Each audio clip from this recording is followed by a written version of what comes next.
Coming up next, where local news comes first, we have an update on the Wallace Fire Station. Plus, we have more on the Wallace Literary Tea. Then a St. Patrick's Day Parade Pritchard is coming soon. The news at 6 begins right now. You're watching the 6 o'clock news on Channel 3 with John Webb and Mason Chafee. Weather with McKenna Merrick and Jaden House with sports. This is Channel 3 News at 6. Good evening, I'm Mason Chafee. May 2nd, the second annual Cornhole Tournament will take place, hosted by the Silver Valley Community Market. The event will require a partner for the tournament. The entry fee will be $20 for a two-person team and must be returned on the 25th of April. Mullen Pavilion is hosting the Class of 2019 All-Star Game Friday, March 8th at 5. The top basketball players from Mullen, Wallace, Lakeside, Coeur d'Alene, Bonners Ferry, North Idaho Christian School, Genesis Prep, Timberlake, St. Mary's, Kellogg, Clark Fork, Priest River, Lakeland, and Lake City boys and girls will compete in the East and West game. There will also be a three-point and a dunk contest. We have an update on the developing fire station. I interviewed Aaron Cagle, the Shoshone County Fire District No. 1 Chief, for an update on how things are going thus far. So everything is dried in and ready to start the inside work. Aaron also expects the firehouse to be done fairly soon. We'll have more on this as it gradually comes together. Our Hannah Garitone has more details on the Wallace Literary Tea. With more is Hannah. I spoke with Wallace High School 7th grade teacher Miss McPherson about the 7th grade literary tea. Okay, so the literary tea was something we hosted. It was the 25th annual one. So basically we wrote poems in the classroom and we presented them to our parents and staff who came and other students who came too. It was kind of like, I don't know, it was fun. Miss McPherson stated that she wishes to expand the literary tea in the future. Reporting in the Channel 3 studio, I'm Hannah Garitone. Thanks, Hannah. And Ryan has the details on the St. Patrick's Day Parade coming to Pritchard. Ryan? Thank you. Get ready to wear a nice green sweater to the St. Patrick's Day Parade.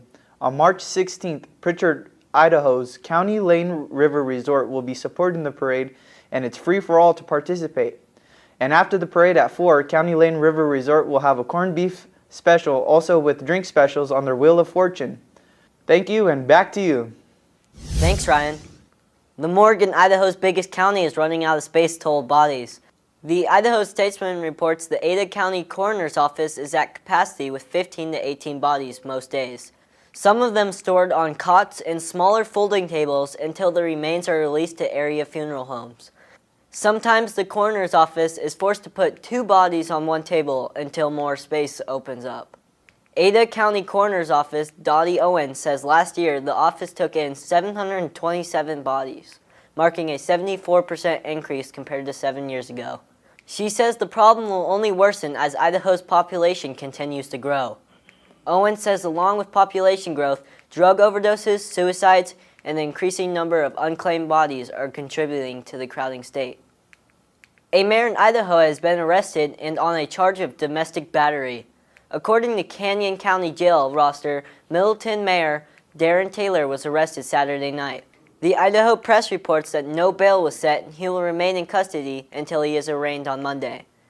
Canyon County spokesman Joe Decker tells KBOI-TV that the Canyon County Sheriff's Office was the arresting agency. He was first elected in 2011. No one was available to comment at the City Hall Sunday. 5 finalists have been named in the search for the next president of Boise State University. The Idaho State Board of Education announced the finalists Sunday. They were picked from a list of more than 60 candidates trying to become the university's 7th president.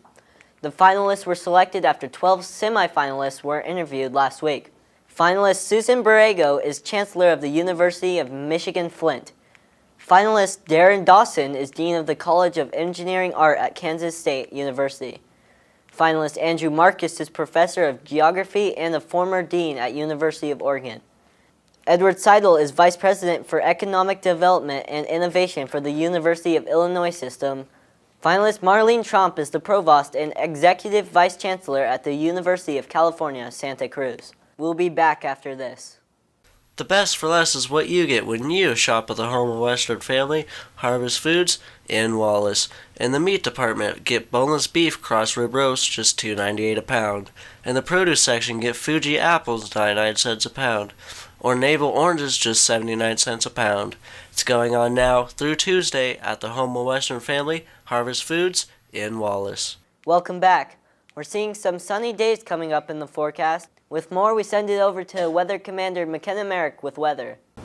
Thanks, Mason. Looking at the Doppler radar, we're seeing no signs of showers, and temperatures in the mid-20s and low teens are over in Missoula. The 7-day forecast is showing a chance of snow on Friday and Saturday and sun for the rest of the week. Back to you, Mason. Thanks, McKenna. In news that's not quite newsworthy, state police say a Western New York man faked his own abduction and robbery because he was short of cash owed in a Super Bowl pool.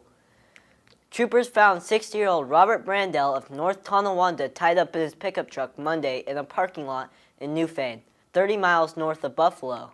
Brandel told troopers 2 men involved in the Super Bowl squares robbed him of $16,000, drove him around for 2 days, and left him tied up in his pickup. Investigators determined Brandel had entered some fake names in his $50,000 squares pool hoping to take most of the winnings, but instead ended up short for the payouts. Well, that's the news tonight. From me and all of us here at Channel 3, I'm Mason Chafee, and good night.